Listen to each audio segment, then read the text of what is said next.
Hey there everyone, welcome back. Today's introduction will be a bit shorter than usual.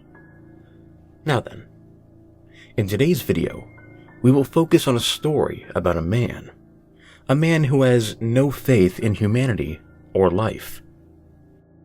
Someone who wishes to close the door on his current life so that he may open a new one. When he meets a mysterious stranger who sends him to a world where one certain red door takes him to a place he wishes to escape from. Curiosity opens many doors, they say. So come along and join me as we follow him through many red doors. Enjoy.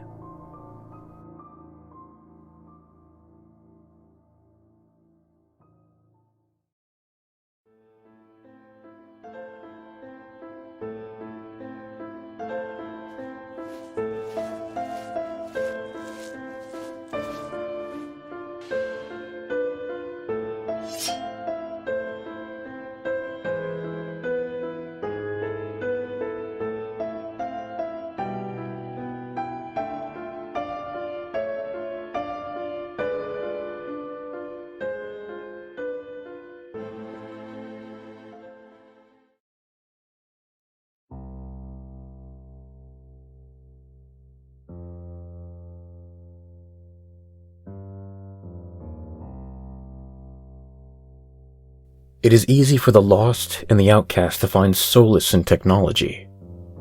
When you are lonely, you grab hold of anything that grants you comfort and eases your pain. Robert was such a person. He spent his days on forums and comment sections seeking out validation in his existence. He has never met his closest friends. They exist only as words on a screen. You can find the worst and best of humanity on the web. However, people like Robert rarely seek out the best. They spiral down dark corners looking at things worse than themselves. This is where he met John. Robert didn't know much about John, other than that he was a cynical person who enjoyed talking about the downfall of society and failings of mankind. He showed Robert images, pictures of people in pain or dying. Pictures of monks lighting themselves on fire, of little girls trapped in a flood. They were images meant to elicit a certain type of emotion. Despair. Robert and John spoke to each other for nearly a month since their first meeting. Robert became fast friends with John and started to adopt many of his nihilistic views. As John had planned, Robert truly grew tired of his life and humanity around him. And, like a predator stalking prey, John carefully waited for the moment to strike. "What if you could escape this reality?" John asked. "That'd be nice," Robert agreed. "All you have to do is agree, and I can show you something," John replied. "What are you talking about?" "You know what, whatever.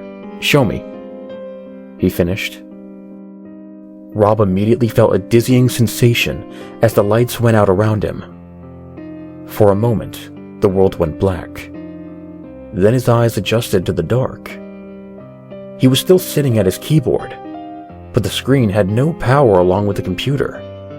He tried switching the computer back on, but it was useless. The desk lamp next to him also failed to turn on as well. He stumbled around his dark house till he found the front door. He looked outside to find that every house around him was much the same. No lights, no power. The streetlights were out as well. A blackout? He thought to himself. However, he saw no one else. It was cold, and the world seemed to glow lightly with the light of the moon, but he could see no moon or stars. Walking outside, Rob could not escape the feeling of everything being slightly wrong. Walking to his car, he noticed the color seemed slightly off and the body felt cheap. Like a poor imitation of what it should be. The sidewalk, street lamps, and even the windows of the houses and cars all seemed like cheap imitations of the real thing. Like a Chinese knockoff of a whole town. This surreal world only grew odder with the lack of the wind and any noise outside of his own footsteps. Rob walked the streets of this imitation world for several hours, or at least what felt like hours, as the passage of time seemed impossible to tell. It wasn't until he saw a light at the end of an empty road did he have a direction. At first, it was simply a glow in the distance, but as he approached, he could make out the shape of a monitor. In the middle of the road sat a computer on a desk, the only thing with any power for miles. This world seemed like a dream, slight imperfections giving away hints that this was not his reality. None more so than the glowing computer screen that sat on a desk in front of him. On the screen was only a basic text program with a line of text blinking, waiting for a response. "Hello again, Robert." Rob instantly knew it was John. "Where am I?" Rob reached down to the keyboard and typed, "You're still home."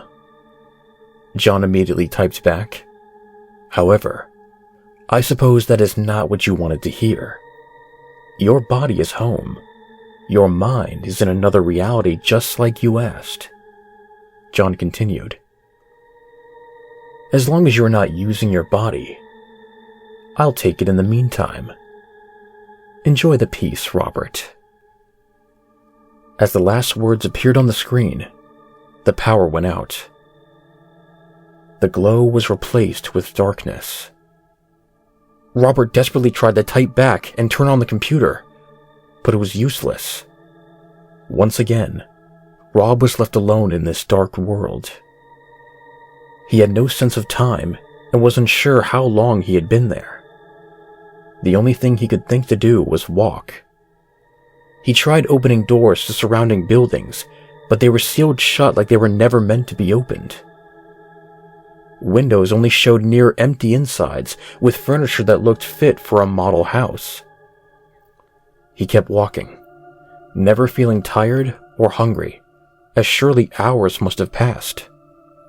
It was as he walked that he found a small gray building, fitted with a red door that looked completely out of place in this world. On the door, a white piece of paper with the words, "Keep Out," in black ink sat. Robert ignored the warning without any hesitation and opened the door, revealing a completely dark room. The horrible smell of rot and death reached out. Still, without hesitation, Rob stepped into the room, and as his eyes adjusted, he could see what was making the smell. The building was one impossibly large room, like some sort of warehouse with concrete floors. Stacked in the center were dead bodies, all in deep stages of decomposition. Skin hung from them like leather. Robert. You should learn how to read the signs. No need to look at your predecessors." A voice rang in Robert's head. The smell began to overpower Rob, causing him to flee. As he walked away from the building, the red door slammed shut behind him. Unable to work up the nerve to try the door again, Rob walked away. He found himself wandering endlessly in a daze. He no longer recognized any of the scenery. Architecture and age seemed to change rapidly. Buildings and styles years apart sat next to each other. Yet it all seemed fake. Like props on a movie set, they could pass for the real thing from afar, but fail upon closer inspection. He could not escape the feeling of being watched as he moved along. Continuing his journey, Robert noticed other red doors like the one he saw before. They didn't have any signs on them, but he still hesitated to touch them. His courage from before had faded. However, as time passed, and any other options failed to reveal themselves, he decided to try. The closest door was attached to an old stone building that seemed fit for a long-lived city like New York or Philadelphia. Slowly opening the door, he saw a deep darkness in what appeared to be a glass door holding it back. But it was not glass. It was a perfect slice of water. With a touch, Rob could feel the water drip onto his skin. But the larger mass refused to fall out the door. With a deep breath, he smelled the nostalgic scent of the sea. Daring not to enter, Robert moved on looking for another door. Another red door sat attached to a wooden cabin, a building completely out of place sitting between two brick buildings. Slowly opening it, Robert shielded his eyes as bright sunlight spilled out. Inside the door, a vast savanna spread out before him. A dry golden grass seemed to go on for miles, only broken by the occasional small tree. He had only ever seen such a thing on TV and pictures of Africa. Looking at the gray world behind him and the golden one before him, Robert stepped through the door. The first thing that hit Rob was the oppressive heat. The change was drastic from the cold world behind him. Looking back, the door he had stepped through seemed to sit attached to nothing. The world was much different than the one before. If the world before was a dream, this one was more of a vivid memory. A sense of odd nostalgia entered Robert's mind. Walking forward into the endless plains, the red door behind him vanished. Despite the heat, he still did not feel thirst, hunger, or exhaustion. He was fascinated by the vastness of the world before him. Besides the vegetation, not another living thing seemed to exist. That was why when he noticed the grass moving in front of him, his eyes focused immediately. Time seemed to slow, as a female lion burst out of the grass and sprinted at him at full speed. Rob only had enough time to turn away before it reached him and pounced on him, hugging and grappling onto him with sharp claws. He hit the ground with a hard thud as his vision went black. A few moments later, Robert was able to open his eyes once more. However, he was unable to move. He didn't feel any pain, but could hear the sounds of footsteps as the lion moved into his view. It looked into his eyes before opening its jaws and reaching down to bite him in the throat.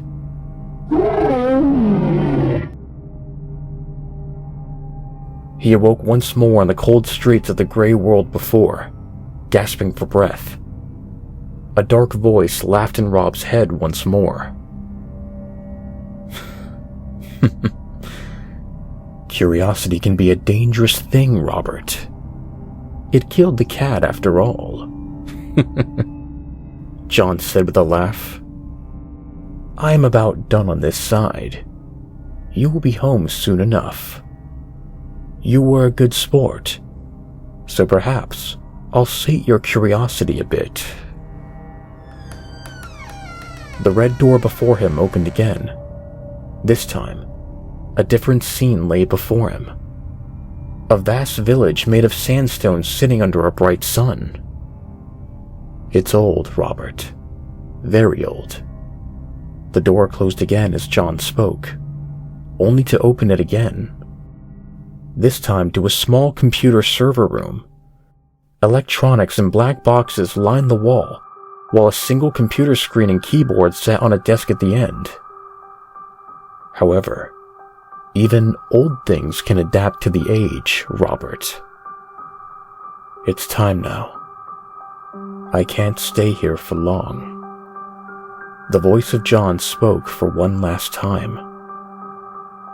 The human body simply can't handle it. The world around Rob started to fade. His vision blurred. It turned black with a familiar, dizzying sensation. When light entered his eyes once more, he found himself in a cold, wooded area. Rob tried to center himself, but he didn't have the energy to stand.